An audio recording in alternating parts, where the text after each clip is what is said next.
Secțiunea Management este concepută pentru organizarea eficientă a activității juridice și reunirea într-un singur loc a informațiilor esențiale despre clienți, contacte și timpul de lucru alocat fiecărui dosar.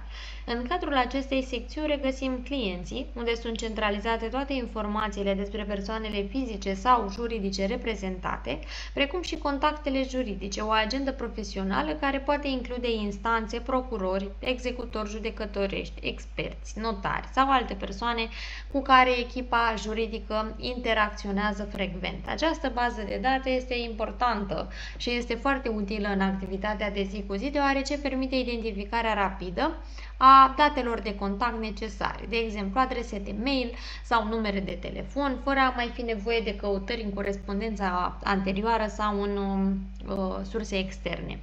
Cea mai importantă componentă a secțiunii este însă time tracking. Este instrumentul prin care sunt monitorizate și evidențiate toate orele lucrate pe fiecare dosar în parte.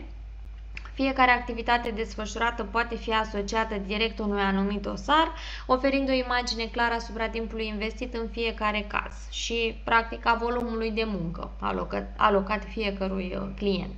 Pentru o evidență cât mai precisă, aplicația pune la dispoziție și o opțiune de live timer.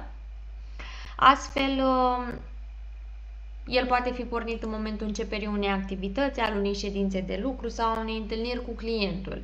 Cronometrul înregistrează automat durata activității și salvează timpul petrecut în dosarul aferent, eliminând estimările și reducând riscul de a pierde ore facturabile.